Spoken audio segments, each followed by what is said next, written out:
आता इथे त्यांनी सांगितलंय सूर्य तबकडी. सूर्य तबकडी म्हणजे काय बाबा, की संडे, की ज्याच्यामध्ये सर्व ग्रहांचा अभ्यास केला जातो, की कशा प्रकारे सूर्याचे जे ग्रह आहे, सूर्य आणि त्याचे ग्रह कार्यरत असतात. बघा इथे तुम्हाला सूर्य तबकडी ते दिलेली आहे. तिथे तुम्हाला दिशा देखील दाखवलेल्या आहेत 20 वेळ. बघा इथे न्यूयॉर्क आहे, वेस्टर्न आहे, टोकियो आहे, स्टोनियो आहे, म्हणजे जे सर्व देश आहे ते कशा प्रकारे त्या सर्व देशामध्ये जो सूर्य हा कार्यरत करत आहे, त्या आपल्या वेळेनुसार तो कार्य करत आहे, हे देखील आपण याच्यामध्ये बघत आहोत. बघा आपण पाहिलं आहे की एखाद्या वस्तूच्या सूर्यप्रकाशातील छायाची मात्रा व दिशा याच्या मदतीने वेळ दर्शवणारे उपकरण म्हणजे सूर्य तबकडी सांगितले आहे. की एखाद्या वस्तूच्या सूर्यप्रकाशातील की कशा प्रकारचे सूर्य हर एक दिशेला एकाच वेळी उगवतो असं नाही, तर प्रत्येक जेवढे देश आहेत भारतामध्ये किंवा भारताच्या बाहेर जे पूर्ण आपण बोलू शकतो अर्थ आहे, त्या अर्थमधले हर एक प्रकारचे जे देश आहे त्या देशामध्ये त्याची उगवण्याची जी वेळ आहे ती वेगवेगळी आहे, ती सारखी नसते आहे.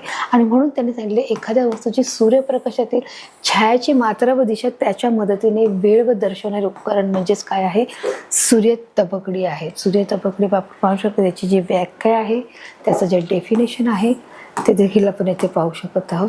बघा सूर्यप्रकाशाची छायाची मात्रा, जी छाया आहे त्याची जी सावली आहे मात्रा व दिशा, की कोणत्या मात्रेमध्ये कोणत्या दिशेमध्ये आहे, त्याचप्रमाणे छायाची मात्रा कोणती आहे व त्याच्या मदतीने वेळ दर्शवणारे उपकरण, की वेळ दर्शवणारे उपकरण म्हणजेच काय आहे, सूर्याची तबकडी आहे. की सूर्य ज्याप्रमाणे उगवतो त्यापासून आपण दिवसाला काय होते, सूर्यास्त होतोय आणि मग आपल्याला काय होतं की वेळ आपण पाहू शकतो. कोणत्या प्रकारची वेळ कोणत्या देशामध्ये आहे, विल्सनमध्ये, टोकियोमध्ये, संडेमध्ये, लंडनमध्ये, न्यूयॉर्कमध्ये, अमेरिकेमध्ये, भारतामध्ये, जे आपले जे सर्व देश आहेत त्याच्यानुसार काय मिळत आहे आपल्याला याच्या मदतीने सूर्यप्रकाशातील छायाची मात्रा आणि दिशा इथे दिलेली आहे. बघा ही महत्त्वाचा घटक आहे.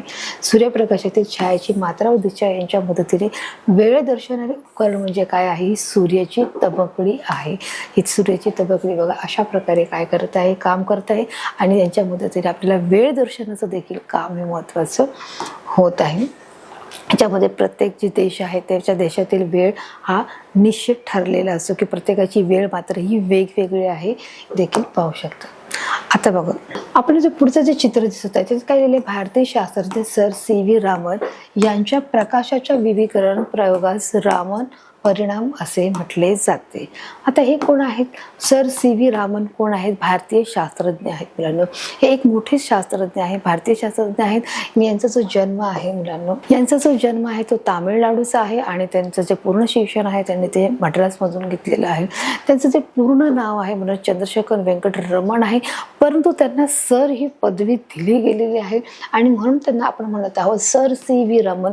ही पदवी त्यांना लोकांकडून मिळालेली आहे आणि म्हणूनच त्यांनी सांगितलं आहे की या प्रयोगामध्ये त्यांनी काय केलं आहे, एक महत्त्वाचं योगदान दिलेलं आहे आणि त्यांना सर ही पदवी त्यांना त्यांच्या लोकांनी मिळवून दिलेली आहे. तर अशा प्रकारे मुलांना त्यांनी काय केलं आहे, रामन यांच्या प्रकाशाच्या विवरीकरण प्रयोगास त्यांनी रामन म्हटलं आहे. त्यांनी स्वतःचं जे नाव दिलं आहे रामन ते त्यांनी दिलेलं आहे आणि त्यांना परिणाम असे म्हटले जाते, की त्यांनी देखील शास्त्रज्ञाच्या यामध्ये त्यांनी वेगवेगळे काय केले आहे, शोध त्यांनी देखील लावलेले केले आहेत. हे एक भारतीय सायंटिस्ट आहे. म्हणूनच 28 फेब्रुवारीला हा राष्ट्रीय विज्ञान दिन म्हणून हा साजरा केला जातो. हे देखील आपल्या सगळ्यांना माहिती आहे की त्याच्यामध्ये वेगवेगळे जे सगळे जे प्रयोग आहेत ते प्रयोग म्हणून प्रयोग दिन म्हणून तो राष्ट्रीय प्रयोग दिन म्हणून हा साजरा केला जातो. अशा प्रकारे जे आपले भारतीय शास्त्रज्ञ आहेत त्यांनी या प्रयोगामध्ये महत्त्वाचं योगदान दिलेलं आहे. म्हणून 28 फेब्रुवारी हा दिवस राष्ट्रीय विज्ञान दिन म्हणून साजरा केला जातो. बघा नॅशनल सायन्स डे म्हणजे त्याला काय बोलणार आहोत, national science day. Science without religion is blind and religion without science is blind आहे. तर अशा प्रकारे मला त्यांनी सांगितलं की science without religion is religion without science is blind.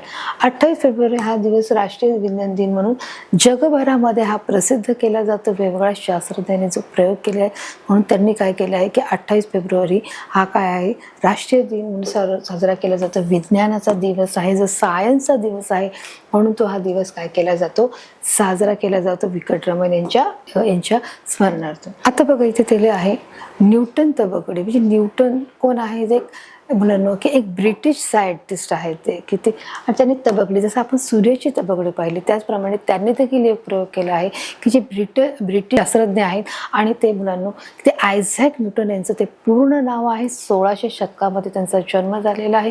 ते एक मोठे ब्रिटिश सायंटिस्ट होते, ते भौतिकशास्त्रज्ञ होते, ते गणितज्ञ होते, ते खगोलशास्त्रज्ञ होते.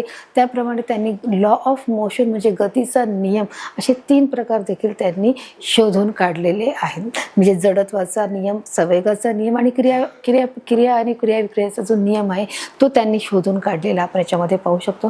त्याचप्रमाणे त्यांनी आधुनिक जगाचा जे विज्ञानाचा एक पाया त्यांनी एक रचलेला आहे या प्रयोगाच्या माध्यमातून की सफरचंद झाडावरून खाली पडते आणि ते त्याप्रमाणे पडल्यानंतर ती पृथ्वीकडून आकर्षित केली जाते. आणि हा त्यांनी जो महत्त्वाचा नियम, जो गुरुत्वाकर्षणाचा जो नियम आहे तो आयझॅक न्यूटन यांनी हा शोधून काढलेला आपण याच्यामध्ये पाहू शकतो की कशा प्रकारे जे सफरचंद आहे ते झाडावरून पडलेलं ते खालीच पडत आहे, ते वर खचत नाही. म्हणजेच पृथ्वी काय करत आहे, आपल्याला आकर्षित करून घेत आहे. म्हणूनच आपण पृथ्वीवरती आज उभे आहोत. हा शोध त्यांनी शोधून काढलेला आपण याच्यामध्ये पाहू शकतो. तर त्याचप्रमाणे त्यांनी एक जो ग्रंथ लिहिला आहे तो देखील विज्ञानाच्या दृष्टिकोनातून महत्त्वाचा ग्रंथ त्यांनी 16व्या शतकामध्ये देखील लिहिलेला आहे. तर अशा प्रकारे न्यूटनची तबकडी आहे. त्याच्यामध्ये बघा त्यांनी काय पाहिलं आहे, न्यूटन या शास्त्रज्ञाने एक तबकडी बनवली आहे. कशासाठी बनवली की त्या प्रयोगामध्ये अधिक योगदान देण्यासाठी की खरंच ज्या मध्ये 7 रंग आहेत का नाही आहेत हे स्पष्टीकरण करण्यासाठी त्यांनी काय केलं आहे, एक प्रयोग तयार केलेला आहे. तिचा बघा इथे त्यांनी काय सांगितलेलं आहे, न्यूटनने काय केलं आहे, एक तबकडी, न्यूटन या शास्त्रज्ञाने एक तबकडी बनवली आहे. तिच्या एका बाजूस तांबडा, नारंगी, पिवळा, हिरवा, निळा, पारवा आणि जांभळा असे 7 रंग भरले आहेत. तसे आपले 7 रंगाचे जे 7 रंग आहेत असे 7 रंग त्यांनी इथे भरलेले दिसत आहेत व त्या 7 रंगाच्या समान पाकळ्यामध्ये विभागले गेले आहेत. अशा प्रकारे त्यांनी बघा हे 7 रंग भरले गेलेले आहेत. या 7 रंगामध्ये त्यांनी कोणकोणते रंग भरले आहेत, त्यांनी तांबडा भरला आहे, निळा भरला आहे. म्हणजेच आपण बोलू शकतो ता, नी, पी, ही, नी, प, अ, जा हे कसे आहेत, ता, नी, ही, प, न, ही, जा या 7 रंगाच्या समान पाकळ्यामध्ये त्यांनी विभाग केलेला आहे आणि त्यांनी ते रंग त्याच्यामध्ये भरले गेले. त्याला कलर दिला आहे. 7 पाकळ्या आहेत. एक मोठं चक्र घेतलं, त्या चक्राला त्यांनी काय केले आहेत, एक समान रेषा पाडल्या. 7 रंग बसतील अशी त्यांनी रेषा काढल्यात आणि त्या 7 रेषामध्ये त्या भागांमध्ये 7 रंग भरलेले आहेत. तांबडा, नारंगी, पिवळा, हिरवा, निळा, पारवा आणि जांभळा या 7 रंगामध्ये त्यांनी काय केलं आहे, रंग भरून त्या समान पाकळ्यामध्ये ते काय केले आहेत, त्याची विभागणी केली. समान पाकळ्यामध्ये कोणताही कमी जास्त त्यांनी समान पाकळ्यामध्ये त्याची काय केली आहे, विभागणी केली आहे. ही तबकडी म्हणजेच काय, डिस्क आपण काय बोलू शकतो, डिस्क. जोरात फिरवल्यास 7 रंगांना दिसता एकच पांढरा रंग दिसतो. जर आपण याला फिरवलं तर काय होणार आहे, एकच पांढरा रंग याच्यामध्ये आपल्याला दिसून येत आहे. हे देखील याचे त्यांनी स्पष्ट केलेलं आहे. म्हणजेच त्यांनी काही न्यूटनची तबकडी हे नाव दिलं आहे कारण त्यांनी हा प्रयोग केला आहे म्हणून त्यांच्या प्रयोगाला त्यांचंच नाव इथे देण्यात आलेलं आहे. कोणतं नाव दिलं आहे, न्यूटनची तबकडी हे त्यांना नाव देण्यात आलं आहे. म्हणून ही तबकडी डिस्क म्हणजे जोरात फिरवल्यास. मग आता ही त्यांनी काय केलं आहे, ही डिस्क काय केली आहे, बनवली आहे आणि त्याची जोरामध्ये गतीमध्ये ती फिरवल्यामुळे काय दिसत आहे, हे चित्र दिसत आहे. हे देखील तुम्ही मुलांना प्रयोग करून बघू शकता घरच्या घरी की एकदा साधा सिंपल प्रयोग आहे की एक मोठा जाड पुठ्ठा घ्यायचा आहे. त्या पुठ्ठ्याला सफेद तुम्ही काय लावायचं आहे, सफेद कागद लावायचा आहे. जो रेशनचा कागद नसेल जसं आपण बोलू शकतो की जो चित्रकलेचा जो पेपर आहे, जो प्लेन पेपर आहे तो घेऊन ते लावायचा आहे आणि जे 7 रंगाच्या पाकळ्या तयार करून घ्यायच्या, त्याच्यात 7 रंग भरायचे आहेत आणि ते 7 रंग भरल्यानंतर त्याला इथे मधोमध एक होल पाडून एक काय करायचं आहे, एक दांडी लावायची आहे, ही व्यवस्थित चिपकेल आणि त्याच्यानंतर ते सुकल्यानंतर आपण काय करायचं आहे, त्याला गोल गोल फिरवायचं आहे. बरोबर, त्याला असं गोल गोल फिरवल्यानंतर कोणता रंग दिसत आहे, तर हा पांढरा रंग इथे दिसत आहे आणि म्हणून त्यांनी सांगितलं की पांढरा रंग दिसतो. मग हा रंग खरंच पांढरा दिसतो का, यासाठी तुम्हाला हा प्रयोग करून बघण्याची गरज आहे. मग हा प्रयोग तुम्ही नक्की घरी करून बघणार आहात. मग अशा प्रकारे बघा त्यांनी जोरात फिरवलेला तर असा पांढरा रंगाचा रंग इथे आपल्याला दिसत आहे. या तबकडीस न्यूटन तबकडी म्हणतात. म्हणजे या तबकडीला काय नाव दिलं गेलं आहे, त्या डिस्कला काय नाव दिलं आहे, न्यूटन तबकडी असे म्हटले जाते. की जेणेकरून काय करत आहे बघा, त्याच्यामध्ये फिरवल्यास ते कसे रंग दिसत आहेत, 7 रंग इथे दिसत आहेत. हे त्यांनी या चित्राच्या माध्यमातून स्पष्ट केलेलं आहे. बघा इथे देखील या चित्रामध्ये तुम्हाला काय दिसत आहे, 7 रंग, 1 2 3 4 5 6 7 रंग इथे दिसत आहेत. परंतु या चित्रामध्ये तुम्हाला हे बघा, हे वेगळे चित्र दिसत आहे. याच्यामध्ये 7 रंग दिसतात का? 1 2 3 4 5 6 7 8 9 10 11 12. हे किती रंग झाले? हे 12 रंग याच्यामध्ये दिसत आहेत. तर अशा प्रकारे त्यांनी ह्या प्रयोगाच्या माध्यमातून त्यांनी सिद्ध केलं आहे की जरी रंग 7 जरी असले आणि ते जर जोरात गतीच्या माध्यमातून, हवेच्या माध्यमातून जर आपण त्याला फिरवले तर त्याच्या रंगातून आपल्याला किती रंग दिसत आहेत? एकच रंग दिसत आहे, हे त्यांनी सिद्ध केले आहे. यावरून सूर्यप्रकाश हा 7 रंगाचाच बनला असल्याचे सिद्ध झाले आहे. यावर त्यांनी काय सिद्ध केले की सूर्यप्रकाश हा 7 रंगाचा बनला आहे असल्याचे त्यांनी प्रूफ केलं आहे, सिद्ध केलेलं आहे. तर अशा प्रकारे बघा, त्यांनी जे चित्रकरणाच्या प्रयोगाच्या माध्यमातून त्यांनी स्पष्ट केलेलं आहे की जे आपलं जो सूर्यप्रकाशामध्ये जे किरण आपल्याला दिसतं, जे इंद्रधनुष्य दिसतं, ते इंद्रधनुष्य किती रंगाचं आहे? 7 रंगाचं आहे.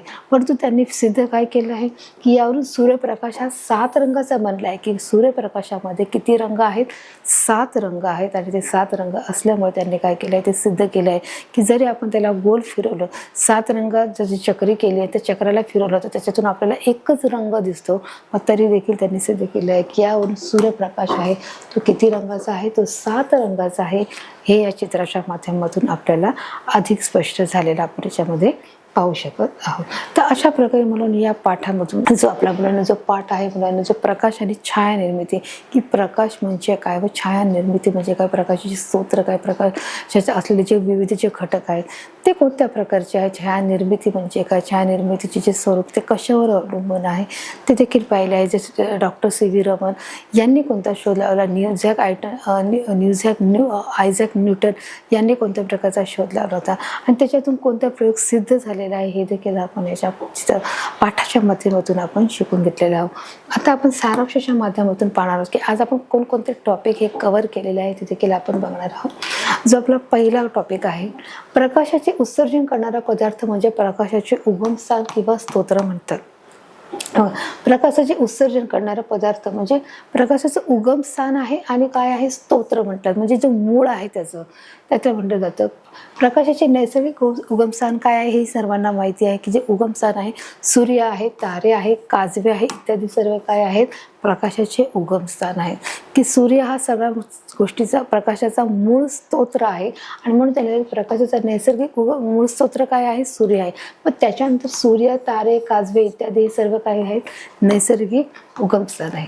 प्रकाशाचे उत्सर्जन करणारा पदार्थ म्हणजे प्रकाशाचे उगमस्थान किंवा स्तोत्र असे आपण त्याला म्हटले जाते. हा आपला पहिला टॉपिक इथे कव्हर झालेला आहे. बघा, आता आपण दुसरा टॉपिक बघणार आहोत. प्रकाशाचे कृत्रिम उगमस्थान कंदील. जे आता आपण पाहिले की जे नॅचरल जे रिसोर्सेस आहेत की जे प्रकाशाचे किंवा जे लाईटचे ते कोणते आहेत ते आपण पाहिले. सूर्य आहे, चंद्र आहे, जे तारे आहे, जे काजवे आहेत, हे काय आहेत? हे नॅचरल रिसोर्सेस आहेत. परंतु जे कृत्रिम आहेत ते कोणते आहेत पाहणार आहोत. प्रकाशाचे कृत्रिम उगमस्थाने कोणती कोणती आहेत? जे कंदील आहे, बघा इथे पाहू शकता, जे कंदील आहे, मेणबत्तीचं ज्योत आहे, जे आपल्या घरामध्ये ही कोणी बनवली आहे? सर्व माणसाने बनवली आहेत. जे कंदील म्हणू शकतो. जो कंदील म्हणजे जो एक प्रकारचा जो काचेचा दिवा असतो, त्याच्यामध्ये रॉकेट टाकलं जातं आणि त्याच्यामध्ये जो दिवा पेटवला जातो आणि त्याला पकडण्यासाठी एक हँडल असतं, त्याला काय बोललं जातं? कंदील बोललं जातं. त्याचप्रमाणे ते मेणबत्तीची ज्योत आहे, जी मेणबत्तीचं मेणापासून मेणबत्ती बनवली जाते. विद्युत बल्ब आहे, जे आपल्या घरामध्ये प्रत्येकाच्या घरामध्ये विद्युत बल्ब आहे इत्यादी आहेत. हे प्रकाशाचे संक्रमण सरळ रेषेत होते. प्रकाशाचे संक्रमण म्हणजे काय? आपण की एका सरळ रेषेत जाणारा जो किरण आहे, जो प्रकाश आहे, त्याला आपण काय म्हणत आहोत? प्रकाशाचे संक्रमण. हे देखील आपण डेफिनेशन हा प्रयोगाच्या मार्फत आपण केलेले आहे, जे 3 पुठ्याच्या मार्फत केले होते की प्रकाशाचे संक्रमण म्हणजे काय हे तुम्हाला समजण्यासाठी आपण हा प्रयोग केलेला होता की 3 पुठ्ठे आपण बरोबर घ्यायचे आहेत एकाच आकाराचे आणि त्याला मधोमध होल पाडून आपण समोर ज्योती ठेवून, मेणबत्ती ठेवून ती आपण दुसऱ्या बाजूने ते बघायचे, जेणेकरून प्रकाशाचे संक्रमण कसे एकाच सरळ रेषेत आहे. हा प्रयोग देखील आपण याच्या माध्यमातून आपण करून पाहिलेला आहे. तर अशा प्रकारे जे नॅचरल रिसोर्सेस कोणते आहे आणि जे कृत्रिम आहेत, जे मॅनमेड रिसोर्सेस कोणते आहे ते देखील आपण याच्यामध्ये फरक आपण पाहिलेला आहे. सूर्य, चंद्र, तारे, जे काजवे आहेत ते नॅचरल रिसोर्सेस आहे, तर कंदील, मेणबत्ती, विद्युत जो बल्ब आहे, लाईट आहे, हे सर्व विजेरी आपण त्याला म्हणू शकतो. टॉर्च आहे, हे कसे आहे? सर्व कृत्रिम उगमस्थाने हे आपल्याला बघायला मिळत आहे. जो आपला तिसरा पार्ट आहे आपण पाहणार आहोत. हा जो आपला तिसरा आपण घटक इथे बघितला आहे, कोणतीही वस्तू दिसण्यासाठी तिच्या पृष्ठभागावरून प्रकाशाचे परावर्तन होणे आवश्यक असते. की एखादी गोष्ट जर मला बघायची ठरली आहे तर त्या गोष्टीकडे त्या प्रकाशाचं परावर्तन होऊन पुन्हा ते आपल्याकडे येणं गरजेचं आहे. समजा मी एखाद्या झाडाला बघत आहे तर त्यांनी काय सांगितलं, दिसण्यासाठी तिच्या पृष्ठभागावरून प्रकाशाचे परावर्तन होणे, म्हणजे त्या झाडाला बघत त्या झाडावरून परत परावर्तन होणे, त्या प्रकाशाचं परावर्तन होणं हे गरजेचं आहे. तेव्हाच मला ती वस्तू दिसू शकते. मग ते कोणतीही वस्तू असू शकते, ती पारदर्शक असू शकते, अपारदर्शक असू शकते, दीप्तिमान वस्तू असू शकते किंवा ती दीप्तिहीन असू शकते, किंवा घरातलं कोणत्याही प्रकारचं जे फर्निचर आहे, कोणतीही वस्तू आहे ती मला दिसण्यासाठी प्रकाशाचं परावर्तन होणे गरजेचं आहे. म्हणून त्यांनी सांगितले प्रकाशाचे परावर्तन होणे हे फार आवश्यक आहे. त्यामुळेच आपल्याला वस्तू काय आहे, ही समोरची व्यक्ती आपल्याला दिसत आहे. मग ती वस्तू असू दे किंवा ती व्यक्ती असू दे, त्या प्रकाशाच्या परिवर्तनामुळे आपल्याला ती वस्तू किंवा व्यक्ती ही दिसत असते. हे देखील आपण या प्रयोगातून स्पष्ट केलेलं आपण याच्यामध्ये पाहू शकतो. बघा आता इथे त्यांनी दिलं आहे, बघा इथे त्यांनी दिले की ज्या पदार्थातून प्रकाश आरपार जातो तो पारदर्शक. हे आपलं सिंपल झाले की ज्या पदार्थातून प्रकाश हा आरपार जातो, म्हणजे उदाहरणार्थ आपण पाहिलं की काच आहे, बरोबर. मग ते कसं आहे, ट्रान्सपरन्सी आहे, ते काय त्याच्यातून का जो प्रकाश आहे तो आरपार जातो. जर प्रकाश आरपार जात नाही तो पदार्थ अपारदर्शक आहे. जर पदार्थ जात नाही तर म्हणजे त्याला आपण काय बोलणार आहोत, अपारदर्शक बोलणार आहोत. पण ज्या पदार्थातून काही प्रमाणात प्रकाश आरपार जातो तो पदार्थ अर्ध पारदर्शक आहे, म्हणजे काही थोड्याफार प्रमाणात जात असेल तर मग ते काय आहे, त्याला बोलणार आपण अर्ध पारदर्शक. म्हणजे तेलकट जो कागद आहे तो आपल्याला थोड्याफार प्रमाणामध्ये प्रकाश आरपार जात आहे, म्हणजे आपल्याला अंधुक असं दिसत आहे, म्हणजे तो कसा आहे, अर्ध पारदर्शक आहे, बरोबर मुलांनो. आणि इथे त्यांनी दिले बघा, प्रकाश आरपार जातो त्याला पारदर्शक, म्हणजे याचं काय उदाहरण आहे, काच आहे. जो प्रकाश आरपार जात नाही तो पदार्थ अपारदर्शक आहे, म्हणजे आपण एखादी फर्निचर बोलू शकतो, एखाद्या घरातली वस्तू बोलू शकतो, म्हणजे एखाद्या आपण त्याला चेअर बोलू शकतो किंवा लाकडी कपाट बोलू शकतो, ते अपारदर्शक आहे. पण ज्या पदार्थातून काही प्रमाणात म्हणजे ते बघा जो शब्द आला आहे, काही प्रमाणात जर वस्तू जर आपल्याला दिसत असेल तो पदार्थ अर्ध पारदर्शक आहे. अर्ध म्हणजे आपल्याला कमी प्रमाणामध्ये आपल्याला ती वस्तू दिसणे, म्हणजे त्याला आपण काय बोलत आहोत, अर्ध पारदर्शक असे आपण त्याला बोलत आहोत. तर अशा प्रकारे बघा हा जो चौथा घटक आहे की ज्या पदार्थातून प्रकाश आरपार जातो तो पारदर्शक आहे. जर प्रकाश आरपार जात नाही तर तो अपारदर्शक आहे. आणि ज्या पदार्थातून काही प्रमाणात प्रकाश हा आरपार जातो, काही प्रमाणामध्ये तो आरपार जातो, म्हणजेच तो कसा आहे, अर्ध पारदर्शक आहे. हे आपण टॉपिक क्लिअर केलेला आहे आणि याची उदाहरणं देखील आपण बरीचशी या पाठाच्या माध्यमातून आपण घेतलेली आहे. मग आता इथे त्यांनी सांगितले प्रकाशाच्या मार्गात अपारदर्शक वस्तू आल्यास. प्रकाशाचा मार्ग म्हणजे काय, समजा आपण एखाद्या वेळेस एखादा दिवा पेटवला किंवा एखादी टॉर्च पेटवली, मग तरुण त्यांनी सांगितले जर प्रकाशाच्या मार्गामध्ये एखाद्या वस्तू आल्यास त्या वस्तूची सावली म्हणजे छाया निर्मिती होते. म्हणजेच काय, ते प्रकाश आरपार जात नाही त्यावेळेस त्याच्या पृष्ठभागावर किंवा पडद्यावरती काय होतंय, त्या वस्तूची छाया पडली जाते. हे आपण पाहिलं होतं. म्हणजेच काय पडली जाते, शॅडो पडली जाते. व तर सूर्याच्या पांढऱ्या प्रकाशात 7 रंग असतात. हे देखील आपण पाहिलं की सूर्यप्रकाशामध्ये किती रंग आहेत, 7 रंग आहेत. तांबडा, निळा, जांभळा, पिवळा, नारंगी, हे सगळे कसे रंग आहेत, जे 7 रंग आहेत. हे 7 रंग सूर्यामध्ये असतात. हे कोणी सिद्ध केलं आहे, जे आयझॅक न्यूटन यांनी यांनी काय केलं आहे, सर्च केलेलं आहे, त्यांनी शोधून काढलंय. त्यासाठी त्याने जो प्रयोग आहे तो देखील करून बघितला आहे की जे प्रकारे 7 रंग आहेत ते 7 रंग त्यांनी एका पुठ्ठ्यावर घेतले, त्याला 7 कप्पे तयार केले आणि 7 कप्पेवर त्या 7 रंग भरले. त्या रंग त्यांनी काय केलं, ते जोरात ती तबकडी फिरवली, ते टीस फिरवली आणि त्याच्यातून एक रंग निर्माण झाला. तो कोणता होता मुलांनो, जो हा पांढरा कलर आहे तो पांढरा कलर तो निर्माण झाला. म्हणून सूर्याच्या पांढऱ्या प्रकाशात 7 रंग असतात. हे त्यांनी काय केलं आहे, सिद्ध केलेलं आहे. हे देखील आपण याच्यामध्ये पाहू शकलो. तर अशा प्रकारे बघा आपण हे पाठ आपण स्टेप बाय स्टेप याच्यामध्ये बघितले आहेत की कशा प्रकारे जो प्रकाश आणि जी छाया निर्मिती आहे या ज्या दोघांमधील आपण काय केले आहे, फरक स्पष्ट केला की प्रकाश म्हणजे काय, की लाईट आहे. हा लाईट म्हणजे काय आहे, लाईटची संकल्पना बघितली, लाईटचे स्तोत्र पाहिले, प्रकाशाचे स्तोत्र पाहिले, प्रकाशाचे परावर्तन पाहिले, दीप्तिहीन वस्तू पाहिले, दीप्तिहीन वस्तू आणि दीप्तिमान वस्तू याच्यातील फरक काय आहे ते देखील आपण समजून घेतलेलं आहे. प्रकाशाचे परावर्तन कशा प्रकारे होते ते देखील पाहिले. प्रकाशाचे संक्रमण कशा प्रकारे होते त्याच्यावर देखील आपण प्रयोग करून पाहिलेला आहे. त्याचप्रमाणे आपण बघितलं आहे पारदर्शक म्हणजे काय, अपारदर्शक म्हणजे काय आणि अर्धपारदर्शक म्हणजे काय हे देखील आपण पाहिलेलं आहे. त्याचप्रमाणे मुलांना बघितलं की कशा प्रकारे छायाची निर्मिती होत असते, की ज्या वस्तूच्या स्रोतामध्ये वस्तू येते किंवा जेव्हा प्रकाशाच्या मार्गामध्ये जेव्हा ती वस्तू प्रकाशाची किरणे ही आरपार जात नाही तेव्हा त्या वस्तूची सावली किंवा त्या वस्तूच्या पृष्ठभागावर किंवा पडद्यावर त्याची सावली पडते, त्याची छाया पडते, म्हणजेच आपण त्याला काय म्हणणार आहोत, छाया निर्मिती झाली असं देखील म्हणणार. मग त्याचे स्वरूप कशावर अवलंबून आहे, त्याचे स्वरूप म्हणून आपण ते देखील पाहिलं होतं की त्याचा पडदा किंवा त्याचे जे वस्तू आहे त्याच्या जी लांबी आणि त्याची दिशा याच्यावर त्याचे स्वरूप जे छायाचं स्वरूप आहे त्याच्यावर ते अवलंबून आहे. त्याचप्रमाणे आपण पाहिलं जे डॉक्टर C.V. रमन आहे त्यांनी देखील जो एक प्रयोग केला त्या प्रयोगामध्ये त्यांनी जे पाहिलं की त्यांच्या प्रयोगामध्ये देखील आपण पाहिलं की कशा प्रकारे त्यांना देखील डॉक्टर C.V. रमन ही जी सर ही पदवी त्यांना लोकांनी दिली होती. त्यांनी एक भारतीय जे सायंटिस्ट होते आणि त्यांनी देखील जो प्रयोग पाहिला तो देखील आपण पाहिला. त्याचप्रमाणे आयझॅक न्यूटन आहे यांनी देखील मुलांना कशा प्रकारे जो सूर्य हा पांढऱ्या रंगाचा आहे हे सिद्ध करण्यासाठी त्यांनी देखील एक प्रयोगाच्या माध्यमातून त्यांनी या गोष्टी प्रयोग सिद्ध केला की 7 रंग जरी असले तरी सूर्यामध्ये किती रंग आहेत, जरी सूर्यामध्ये 7 रंग आहेत आणि जरी सूर्य पांढऱ्या प्रकाशातून जर येत असला तरी त्याच्यात 7 रंग आहेत हे त्यांनी प्रूव्ह केलेलं आहे. तर अशा प्रकारे हा पाठ मुलांना हा आपण समजून घेतलेला आहे. स्पष्टीकरणाच्या माध्यमातून, चित्रीकरणाच्या माध्यमातून आपण याचा सारांश देखील समजून घेतलेला आहे. आता आपण मुलांना पाहणार या पाठाच्या माध्यमातून आलेले जे प्रश्न उत्तर आहेत ते कोणत्या प्रकारचे आहेत ते देखील आपण बघण्याचा प्रयत्न करूया.